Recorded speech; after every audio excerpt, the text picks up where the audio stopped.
ओम शांति। आज है 9 मार्च 2026 की साकार मुरली से। बाबा कहते मीठे बच्चे, हाँ जी बाबा, जैसे बाप का पाठ है सबका कल्याण करना, ऐसे बाप समान कल्याणकारी बनो। अपना और सर्व का कल्याण करो। तो बाप का भी पाठ है संगम युग पर सर्व का कल्याण करने के लिए परमात्मा पिता आते हैं हम संतानों को, हम आत्माओं को अपनी स्मृति दिलाने, है ना, तो हमारा कल्याण करने कि दुखों से बचाने के लिए, लिबरेट करने के लिए और सुख की दुनिया में ले जाने के लिए। तो बाबा कहते हैं ऐसे ही बाप समान कल्याणकारी बनो। तो हम भी क्या हैं, परमात्मा के बच्चे हैं। तो जैसे अब पिता वैसे ही बच्चे। तो बाबा कल्याणकारी हैं तो हम सब भी क्या हैं, कल्याणकारी। तो अपना और सर्व का कल्याण करो। कल्याण क्या करना है, सभी को अपने उनके आत्मिक सत्य स्वरूप की स्मृति दिलानी है। हाँ, सत्य घर की, सत्य स्वरूप की स्मृति दिलानी है। यही है कल्याण करना। और जितना जितना अपने सत्य स्वरूप में रहेंगे तो वो ऑटोमेटिकली ही कल्याण होता रहेगा। प्रश्न है, बच्चों की किसी एक विशेषता को देख बाप दादा बहुत खुश होते हैं? उत्तर दिया है, गरीब बच्चे बाबा के यज्ञ में 8 आना 1 रुपया भेज देते हैं। कहते हैं बाबा इसके बदले हमको महल देना। बाबा कहते बच्चे यह 1 रुपया भी शिव बाबा के खजाने में जमा हो गया। हाँ, तो बाबा उसका भी पदम पदम गुना उसका रिटर्न करते हैं। तो तुमको 21 जन्मों के लिए महल मिल जाएंगे। सुदामा का मिसाल है ना, बगैर कोड़ी खर्चा तुम बच्चों को विश्व की बादशाही मिल जाती है। बाबा गरीब बच्चों की इस विशेषता पर बहुत खुश होते हैं। तो शिव बाबा तो है ही निराकारी, लेकिन भावना जैसी जिसकी भावना वैसे ही फल पाए। तो वैसे ही जैसे सुदामा का मिसाल है कि बगैर कौड़ी भी कितने बड़े महल का मालिक बन गए। तो इसी तरह से बाबा कहते तुम भी बगैर कौड़ी खर्चा तुम बच्चों को विश्व की बादशाही मिल जाती है। बाबा गरीब बच्चों की इस विशेषता पर बहुत खुश होते हैं। गीत है, तुम्हें पाके हमने जहाँ पा लिया, जमी तो जमी आसमान पा लिया। ऐसे बहुत सुंदर गीत है ये। ओम शांति। ओम शांति बाबा। मीठे मीठे बच्चे समझते हैं कि बाबा से अभी बेहद का वर्षा ले रहे हैं। बच्चे कहते हैं कि बाबा आपकी श्रीमत अनुसार हम आपसे फिर से बेहद का वर्षा पा रहे हैं। नई बात नहीं है। तो ये क्या है, कल्प कल्प होता है इसी तरह से बेहद का वर्षा। पहले भी पिछले कल्प भी लिया था तो अभी फिर ले रहे हैं। तो हर संगम युग पर यह होता ही है। तो नई कोई बात नहीं है, नथिंग न्यू। बच्चों को नॉलेज मिली है, जानते हैं सुखधाम का वर्षा हम कल्प कल्प आते रहते हैं। कल्प कल्प 84 जन्म तो लेने पड़ते हैं। बरोबर हम बेहद के बाप द्वारा 21 जन्मों का वर्षा पाते हैं। फिर धीरे धीरे गवाते हैं। तो हम क्या करते, बेहद के बाप का 21 जन्मों का वर्षा पाते हैं। बाप ने समझाया है यह अनादि बना बनाया खेल है। तुम बच्चों को की खातरी होती जाती है। यह भी जानते हो ड्रामा में सुख बहुत है। पिछाड़ी में आकर रावण द्वारा दुख पाते हैं। हाँ, तो इस ड्रामा में जो आदि अनादि बना बनाया खेल है। तो बाबा कहते तुम बच्चों की तो बहुत खातरी होती है और ड्रामा में तुम बहुत सुख पाते हो, बहुत सुखी होते हो। लेकिन पिछाड़ी में आकर जब रावण द्वारा दुख पाते, जब अपने आप को भूल जाते, अपने मूल गुणों को भूल जाते हैं, अपनी स्मृति से विस्मृति हो जाती है। हाँ, तो अपने ही मूल गुणों को ढूंढने लगते हैं शरीरों में, वस्तुओं में, इस स्थूल दुनिया में। तो अपने ही जड़ चित्रों की पूजा करने लगते हैं, जड़ स्थूल दुनिया के पांचों तत्वों की पूजा करने लगते हैं। तो अपने ही आपको भूल जाते हैं कि इतनी शक्तियाँ परमात्मा ने मुझ आत्मा को भी तो दी है। तो पिछाड़ी में आकर रावण दोबारा दुख पाते हैं, क्योंकि अपने आप को भूल जाते हैं। अभी तुम अजुन थोड़े हो, आगे चलकर बहुत वृद्धि होती जाएगी। मनुष्य से देवता बनते हैं। वहाँ तो सतयुग में 9 लाख आत्माएं की नूंद है, आते हैं ड्रामानुसार। तो बाबा कहते हैं अभी थोड़े हैं, लेकिन धीरे धीरे वृद्धि होती जाएगी। जरूर दिल में समझेंगे हम कल कल बाप से वर्षा पाते हैं। जो जो आकर नॉलेज लेंगे वे समझेंगे अब ज्ञान सागर बाप द्वारा सृष्टि के आदि मध्य अंत की नॉलेज पाई है। बाप ही ज्ञान का सागर पतितों को पावन बनाने वाला है, अर्थात मुक्ति जीवन मुक्ति में ले जाने वाला है। यह भी तुम अभी जानते हो।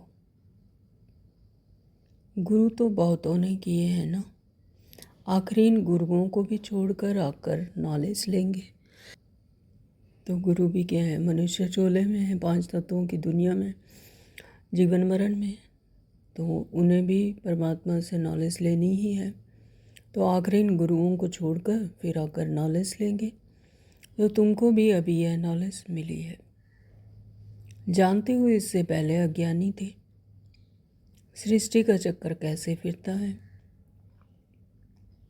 शिव बाबा, ब्रह्मा, विष्णु, शंकर कौन है, यह कुछ भी नहीं जानते थे।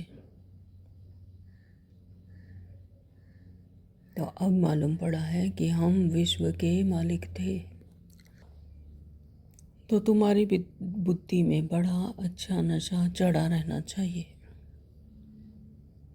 तो जिसको ये पूरा निश्चय हो कि हम ही विश्व के मालिक बनने वाले हैं, हम ही परमात्मा विश्व का मालिक बनाता है, राज्य भाग्य देता है, हम सतयुग में जाने वाले हैं, नई दुनिया में।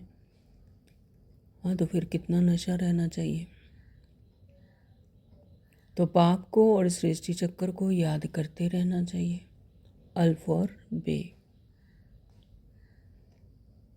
बाप समझाते हैं, इनसे पहले तुम कुछ नहीं जानते थे ना, न बाप को न उनकी रचना को जानते थे। सारी सृष्टि के मनुष्य मात्र न बाप को न रचना के आदि मध्य अंत को जानते हैं।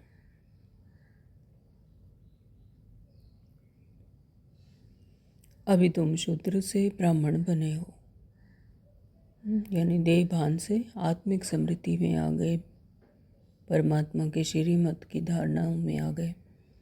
तो अभी तुम शूद्र से ब्राह्मण बने हो। तो बाप सब बच्चों से बात कर रहे हैं। कितने ढेर बच्चे हैं, सेंटर्स कितने हैं, सभी अभी तो सेंटर्स खुलेंगे। हाँ, तो बाबा कहते हैं अभी तो और सेंटर्स खुलेंगे। जैसे जैसे समृद्धि आती रहेगी आत्माओं को, तो वैसे वैसे सर्विस पर आएंगे, सर्विस करेंगे तो सेंटर्स खुलेंगे। तो बाप समझाते हैं आगे तुम कुछ नहीं जानते थे, अब नंबरवार पुरुषार्थ अनुसार जान चुके हो।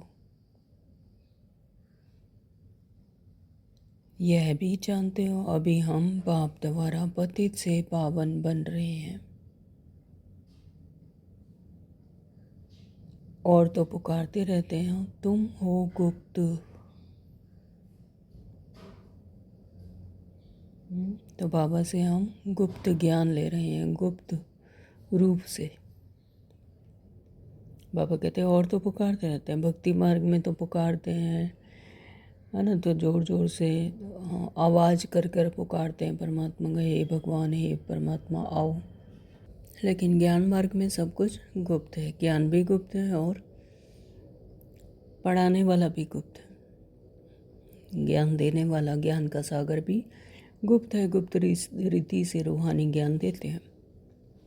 ब्रह्मा कुमार कुमारी कहते हैं, परंतु समझती नहीं कि इन्हों को पढ़ाने वाला कौन है ना। तो ब्रह्मा कुमार कुमारी कह देते हैं, लेकिन ये नहीं समझते कि इन्हों को पढ़ाने वाला स्वयं परमपिता परमात्मा शिव है। शास्त्रों में कहाँ लिखा हुआ नहीं है, वही गीता के भगवान शिव ने आकर बच्चों को राजयोग सिखाया है। यह तुम्हारी बुद्धि में आता है ना। गीता भी तुमने पढ़ी होगी, यह भी अभी समझते हो। ज्ञान मार्ग बिल्कुल अलग है। विद्युत मंडली से जो शास्त्र आदि पढ़कर टाइटल लेते हैं, वह सब भक्ति मार्ग के शास्त्र हैं। तो जो विद्युत मंडली के जो मंडलेश्वर कहे जाते हैं, जो शास्त्र आदि पढ़कर टाइटल लेते हैं, हाँ, तो वह उनका भी बहुत महिमा होती है। वह सब भक्ति मार्ग के शास्त्र हैं, मनुष्य ने बनाए। जैसे जैसे उनको समृद्धि आती गई तो उन्होंने वैसे शास्त्र बना डाले। तो लेकिन यह नॉलेज उन्हों में भी नहीं है। यह तो बाप ही आकर रचना के आदि मध्यांत की नॉलेज देते हैं, क्योंकि परमात्मा स्वयं साक्षी है। तो सारी उनको अवेयरनेस है, ज्ञान का सागर है जो हमें नॉलेज देते हैं। तो यह तो बाप ने आकर तुम्हारी बुद्धि का ताला खोला है। बुद्धि का तीसरा नेत्र ज्ञान चक्षु खोलते हैं बाबा, बुद्धि का ताला खोलते हैं, तब यह ज्ञान प्राप्त होता है। तो तुम जानते हो आगे हम क्या थे, अब क्या बने हैं। बुद्धि में सारा चक्र आ गया है। शुरू में थोड़े ही समझते थे, दिन प्रतिदिन ज्ञान का तीसरा नेत्र अच्छी तरह खुलता जाता है। तो जैसे जैसे ज्ञान की धारणा होती है, ज्ञान सुनते जाते हैं, तो तीसरा नेत्र यानी ज्ञान चक्षु अंदर से अच्छी तरह से खुलता जाता है। ज्ञान सहज समझ आता है। यह भी किसी को पता नहीं है कि भगवान कब आया, वो कौन था जिसने आकर गीता का ज्ञान सुनाया। तुम बच्चे अब जान गए हो, बुद्धि में सारे चक्र का ज्ञान है। कब से हम हार खाते हैं और कैसे वाम मार्ग में जाते हैं, कैसे सीढ़ी उतरते हैं, यह चित्र में कितना सहज समझाया हुआ है। 84 जन्मों की सीढ़ी है, कैसे उतरते हैं फिर चढ़ते हैं। पतित पावन कौन है, पतित किसने बनाया, यह तुम अभी जानते हो। वह तो सिर्फ गाते रहते हैं। पतित पावन यह थोड़ी समझते हैं कि रावण राज्य कब से शुरू होता है, पतित कब से बने, यह नॉलेज है। यही आदि सनातन देवी देवता धर्म वालों के लिए। बाप कहते हैं, मैंने ही आदि सनातन देवी देवता धर्म की स्थापना की है।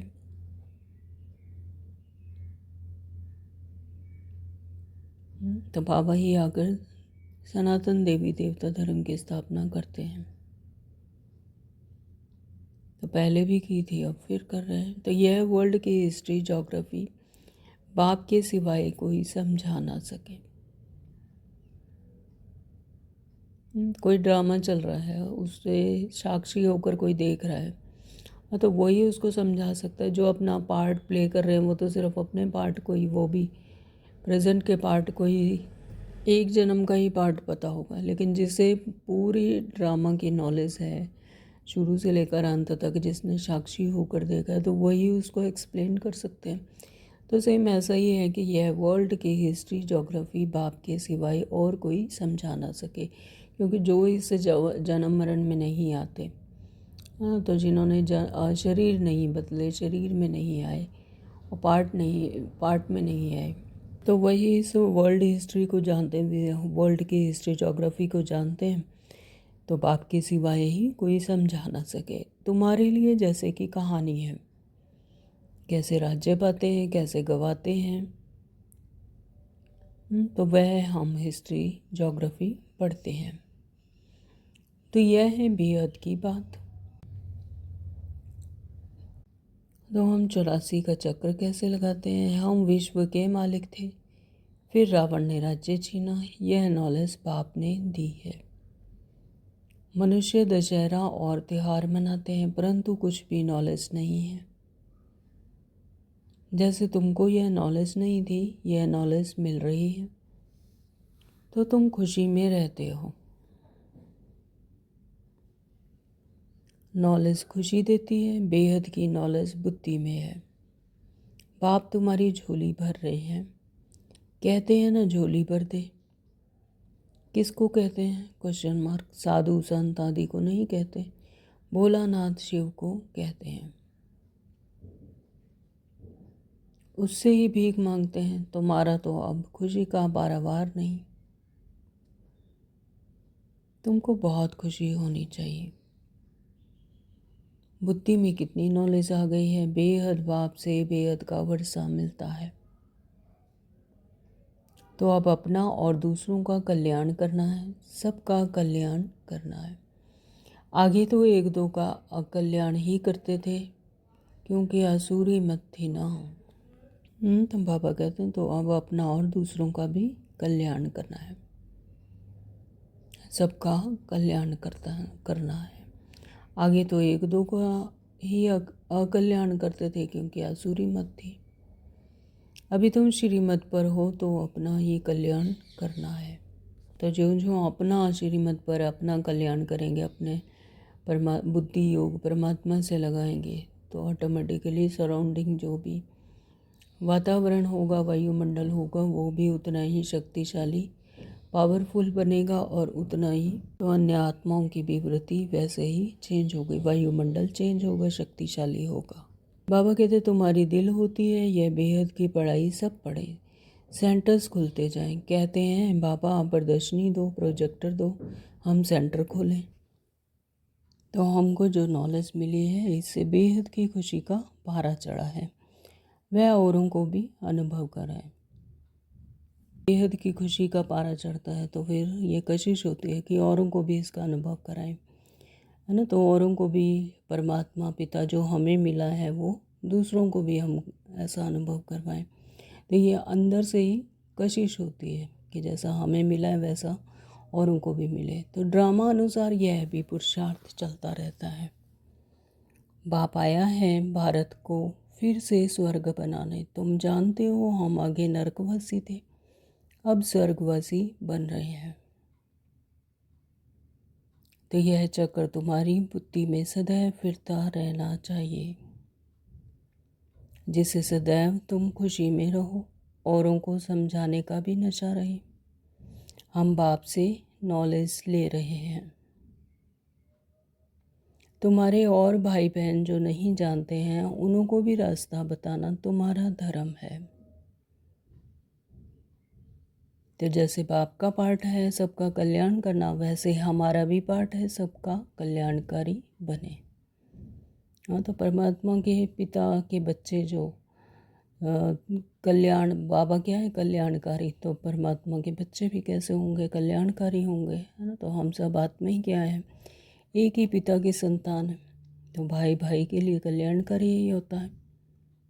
तो सबका कल्याणकारी बने। तो बाबा ने कल्याणकारी बनाया है, तो अपना भी कल्याण करना है और औरों का भी कल्याण करना है। औरों का कल्याण यही करना है कि जितना जितना हम स्मृति में रहेंगे, याद में रहेंगे, हाँ, तो वैसा ही वायुमंडल बनेगा। तो औरों को ऑटोमेटिकली वो टचिंग होगी, वो परमात्मा का परिचय, परमात्मा की कशिश होगी, परमात्मा को पाने की, याद करने की, परमात्मा को जानने की। तो यही है कल्याण करना। तो बाप कहते हैं तुम फलाने सेंटर पर जाओ, जाकर सर्विस करो। एक जगह बैठ सर्विस नहीं करनी है। जितना जो होशियार है उतना उनको शौक़ होता है जाकर हम सर्विस करें। फलाना नया सेंटर खुला है, यह तो जानते हैं। कौन कौन सर्विसेबल हैं, कौन कौन आज्ञाकारी, वफादार, फरमान बरदार हैं।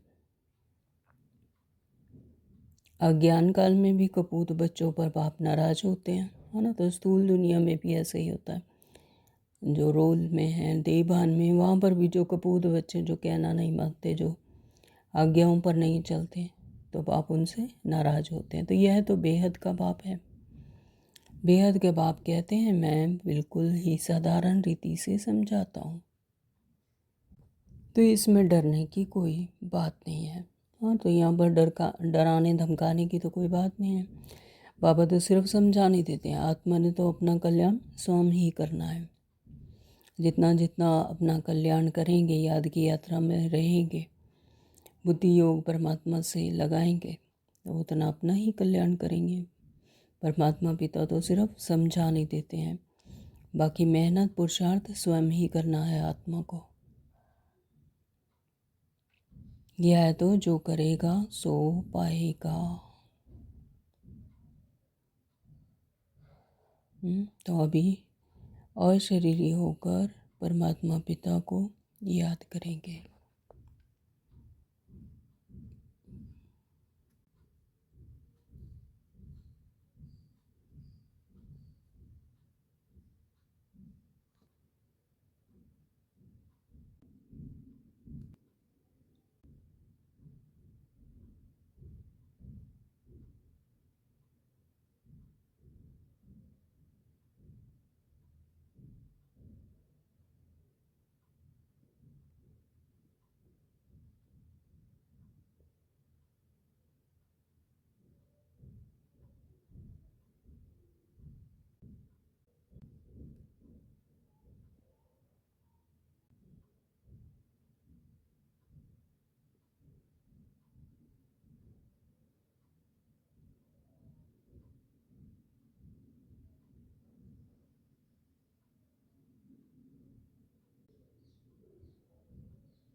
ओम शांति।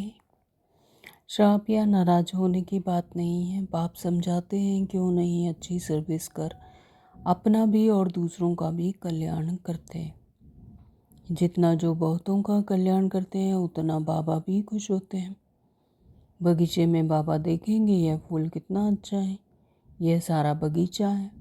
बगीचों को देखने के लिए कहते हैं बाबा हम सेंटर का चक्कर लगाएं, कैसे कैसे फूल हैं। हाँ, तो फूल आत्माओं को बाबा कह रहे हैं।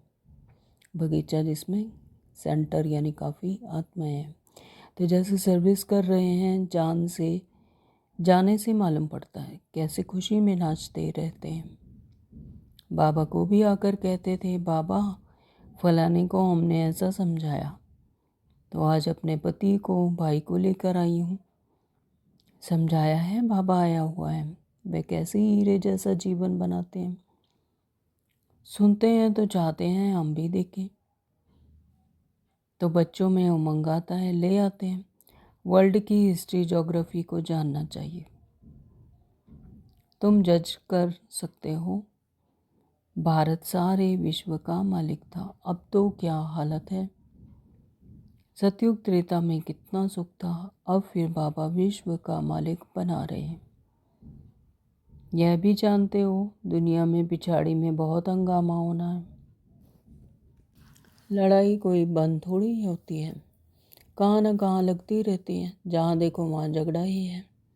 तो ये तमो प्रधान दुनिया है, यहाँ पर संकल्प इतने चलते हैं तो और एक दूसरे से भिन्नता है, तो लड़ाई तो यहाँ पर लगती ही रहती है। जहाँ देखो वहाँ झगड़ा ही है। कितना घमसान लगा हुआ है, देहपान में है। विलायत में क्या क्या हो रहा है तो अभी देख ही रहे हैं सभी की क्या क्या हो रहा है। तो समझते नहीं हैं कि हम क्या कर रहे हैं। कितने तूफान लगते रहते हैं, मनुष्य भी मरते रहते हैं। तो बाबा ने बताया कि यह अचानक का खेल है, अचानक होगा जो कुछ होगा। यहाँ पर पहले से नहीं बताया जाएगा कि इस तारीख को ये होना है या नहीं होना है ना। ये तो अचानक ही होना है। इसलिए कहते हैं कि अंतमति सोगति, उसी को पाने के लिए हर रोज़ पुरुषार्थ करते हैं। तो मम्मा ने कहा कि हर घड़ी को अपनी अंतिम घड़ी समझो। कितनी दुख की दुनिया है, तुम बच्चे जानते हो इस दुख की दुनिया से बस अब गए कि गए। बाबा तो धीरज दे रहे हैं ना। तो करना क्या है, सिर्फ अपनी आत्मिक स्मृति में रहना है। इस खेल को, इस ड्रामा ड्रीम वर्ल्ड को सिर्फ साक्षी होकर देखना है। यह छीछी दुनिया है, थोड़े रोज में हम विश्व पर शांति से राज्य करेंगे। तो इसमें तो खुशी होनी चाहिए ना। तो जब नया घर बनता है कि पता है कि नई दुनिया में जाने वाले हैं, तो नई दुनिया का ही संकल्प चलते हैं। तो विश्व पर शांति से राज्य करेंगे, तो इसमें ही खुशी होनी चाहिए, है ना। तो उसी समृद्धि से ही खुशी होनी चाहिए। सेंटर्स तो खुलते रहते हैं। अब देखो सेंटर्स खुलते हैं, बाबा लिखते हैं अब अच्छे अच्छे बच्चे जाओ। नाम भी लिख देता हूँ तो दिल पर चढ़े रहते हैं। बहुतों का कल्याण होता है, ऐसे बहुत लिखते हैं बाबा, हम तो बंदेली हैं। अच्छा सेंटर खुल जाए तो बहुत आकर वर्षा पाए। यह भी जानते हो कि यह सब विनाश हो जाना है, तो क्यों नहीं बहुतों के कल्याण अर्थ काम में लगा दो। तो सब कुछ तो विनाश हो जाना है, तो क्यों नहीं फिर बहुतों के कल्याण के अर्थ ही लगा दो। तो ड्रामा में तो उन्हों को ऐसा पार्ट है, उन्हों का ऐसा पार्ट है ड्रामा में। हर एक अपना अपना पार्ट पे जा रहे हैं, तर्स पड़ता है ना। तो दूसरों को भी बंधन मुक्त करने कुछ तो मदद करें। हाँ, तो जो देवभान में फंसे हुए हैं, जो अपने रोल में फंसे हुए हैं, अपनी स्मृति नहीं है कि हम तो आत्मा है, ये सब ड्रीम वर्ल्ड है, ये ड्रामा चल रहा है, तो वो बंधन में है। तो दूसरों को भी बंधन मुक्त करने की कुछ तो मदद करें, उन्हें भी उनकी स्मृति दिलाएं कि तुम आत्मा हो। वह भी वर्षा ले ले में। तो बाप को कितनी फिक्रात रहती है, सब काम चिता पर जल मरे हैं, सारा कब्रिस्तान हो पड़ा। तो ये क्या है, मुर्दों की दुनिया कब्रिस्तान हो पड़ा है, क्योंकि अपने आप को ही नहीं जानते। तो कहते भी हैं अल्लाह आकर कब्रिस्तान से जगाए सबको ले जाते हैं। तो ऐसा कहा गया है कि अल्लाह आकर कब्रिस्तान से जगाए तो सबको ले जाते हैं। तो वो जैसी जैसी जिसकी मान्यता उन्होंने वैसे उसको अपनाया है। तो तुम अभी समझते हो रावण ने कैसे हराया है, आगे थोड़े ही समझते थे। हम जौहरी लखपति हैं, इतने बच्चे हैं, नशा तो रहता है ना। अभी समझते हैं हम पूरे पतित थे। भल पुरानी दुनिया में कितने भी लखपति करोड़पति हैं, परंतु यह सब है कौड़ी मिसल। तो कोई लखपति है, करोड़पति है, ये शरीर गया था, सब कुछ कौड़ी मिसल है, उसके लिए कुछ भी नहीं। आप मैं तो मर गई दुनिया। तो अब गए कि गए, माया भी कितनी प्रबल है। बाप कहते हैं बच्चे सेंटर खोलो, बहुतों का कल्याण हो जाएगा, गरीब जल्दी जागते हैं। क्योंकि इस स्थूल धन में, स्थूल दुनिया में ज़्यादा फंसे हुए नहीं, तो गरीब जल्दी जागते हैं। धनवान जरा मुश्किल जागते हैं, उन्हें अपना धन का नशा होता है, अपना ऐशो आराम है, तो वो यहीं पर अपना स्वर्ग समझते हैं, उनको इसलिए जगाना थोड़ा मुश्किल है। अपनी खुशी में ही मस्त रहते हैं। माया ने एकदम अपने वश में कर लिया है। समझाने से समझते भी हैं, परंतु छोड़ें कैसे। डर लगता है कि इन्हों मुआफिक सब छोड़ना पड़ेगा। तो तकदीर में नहीं है तो चल नहीं सकते, जैसे कि छुटकारा पाना ही मुश्किल है। तो उस समय वैराग्य आता है, बराबर छीछी दुनिया है। फिर वहाँ की वहाँ रही। कोटों में कोई निकलते हैं, बॉम्बे में सैकड़ों आते हैं, कोई कोई को रंग लगता है, समझते हैं भविष्य के लिए कुछ बना लेवे। हाँ, तो बाबा ब्रह्मा बाबा ने बॉम्बे में बहुत सेवा की हुई है पहले। तो वहाँ पर बाबा कहते हैं कि सैकड़ों आते हैं, फिर कोई कोई रंग लगता है, समझते हैं भविष्य के लिए कुछ बना लेवे। कौड़ी बदले हमको हीरा मिल जाएगा। पाप समझाते हैं ना, बैग बैगे सारा ट्रांसफ़र करो स्वर्ग में। तो बैग बैगेस यानी अपना समृद्धि से सारा कुछ ट्रांसफ़र करो स्वर्ग में। वहाँ 21 जन्म के लिए तुमको राज्य भाग्य मिलेगा। कोई कोई 1 रुपया 8 आना भी भेज देते हैं। हाँ, तो बाबा के ऐसे बच्चे थे कि 1 रुपया 8 आना, पुराने टाइम की बात है कि ऐसे भेज देते हैं। तो वो बाबा कहते हैं कि बाप कहते हैं 1 रुपया भी तुम्हारा शिव बाबा के खजाने में जमा हुआ तो तुमको 21 जन्मों के लिए महल मिल जाएंगे। सुदामा का मिसाल है ना। ऐसे ऐसे को देख बाबा को बहुत खुशी होती है। तो जो 10 रुपये कमाते हैं उसमें से भी 2 रुपये बाबा के खजाने में डालते हैं। बाबा भी उन्हें फिर महल महल देते हैं 21 जन्मों के लिए। तो ऐसे ऐसे को देख बाबा को बहुत खुशी होती है। बगैर कोई खर्चा तुम बच्चों को विश्व की बादशाही मिलती है। तो ज़्यादा तो कुछ करना नहीं, लड़ाई आदि कुछ भी नहीं। वह तो थोड़े टुकड़े के लिए फिर कितना लड़ते हैं। तुमको सिर्फ कहते हैं मन मना भाव, अपने स्थूल मन को, अपने मनुष्य के मत को, मनुष्य को का जो मन है उसे परमात्मा को समर्पण कर दो।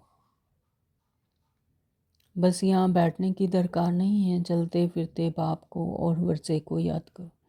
खुशी में रहो। खान पान भी शुद्ध रखना है। तो खान पान से क्या होता है, वृत्ति चेंज होती है खान पान से, वाइब्रेशन से। तो खान पान को भी क्या रखना है, शुद्ध रखना है। तुम जानते हो हमारी आत्मा कहाँ तक पवित्र बनी है। अपने आप का हर किसी को पता होता है। तो बाबा कहते तुम जानते हो कि हमारी आत्मा कहाँ तक पवित्र बनी है, जो फिर जाकर प्रिंस का जन्म लेंगे। आगे चल दुनिया की हालत बिल्कुल ही खराब होनी है। खाने के लिए अनाज नहीं मिलेगा तो घास खाने लगेंगे। फिर ऐसे थोड़ी ही कहेंगे कि माखन वगैरह हम रह ही नहीं सकते, क्योंकि है ही नहीं, कुछ भी नहीं मिलेगा। अभी भी कितनी जगह पर मनुष्य घास खाकर गुजर कर रहे हैं। तो न्यूक्लियर बम का सुना था कि कैसे न्यूक्लियर बम जो अटैक करता है तो उसमें सब कुछ तहस नहस हो जाता है। यानी जो खाना है, सब्जियां हैं, जो बाहर अनाज है, हाँ, तो उसको भी नहीं खा सकते। तो ऐसे समय पर क्या होगा, तो कुछ भी नहीं मिलेगा। अभी भी कितनी जगह पर मनुष्य घास खाकर गुजर कर रहे हैं। तुम तो बहुत मौज में बाबा के घर में बैठे हो। घर में बाप पहले बच्चों को खिलाते हैं ना, जमाना बहुत ख़राब है। तो यहाँ तुम बहुत सुखी बैठे हो।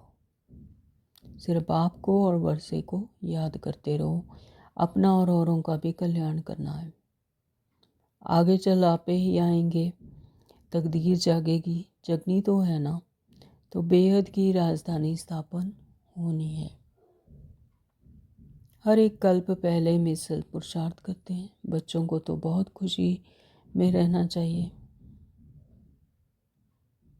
बाप दादा का चित्र देखते ही खुशी में रोमांच खड़े हो जाने चाहिए। वह खुशी का पारा स्थायी रहना चाहिए। तो यानी खुशी जो है वो सदा की रहनी चाहिए। ये नहीं कि कभी खुशी है कभी उदासी है, सदा की खुशी। तो वह खुशी का पारा स्थायी रहना चाहिए। अच्छा, मीठे मीठे सिक्ल दे बच्चों प्रति माता पिता बाप दादा का याद प्यार और गुड मॉर्निंग। रूहानी बाप की रूहानी बच्चों को नमस्ते। हम रूहानी बच्चों के रूहानी माता पिता बाप दादा को याद प्यार गुड मॉर्निंग। नमस्ते जी, शुक्रिया मेरे मीठे बाबा, आपका दिल से बहुत बहुत शुक्रिया। धारणा के लिए मुख्य सार में नंबर 1, बाबा ने कहा सदा अपार खुशी में रहने के लिए बेहद की नॉलेज बुद्धि में रखना है। ज्ञान रत्नों से अपनी झोली भरकर अपना और सर्व का कल्याण करना है। नॉलेज में बहुत बहुत होशियार बनना है। नंबर 2, बाबा ने कहा भविष्य 21 जन्मों के राज्य भाग्य का अधिकार लेने के लिए अपना बैगेज सब ट्रांसफ़र कर देना है। इस चीची दुनिया से छुटकारा पाने की युक्ति रचनी है। वरदान दिया बाबा ने, एक बाप के लव में लवलीन रहे, सदा चढ़ती कला का अनुभव करने वाले सफलता मूर्त भव। बाप के लव में लवलीन रहे, सदा चढ़ती कला का अनुभव करने वाले सफलता मूर्त भव। सेवा में व स्वयं की चढ़ती कला में सफलता का मुख्य आधार है एक बाप से अटूट प्यार। बाप के सिवाय कुछ और दिखाई ना दे। संकल्प में भी बाबा बोल में भी बाबा और कर्म में भी बाप का साथ।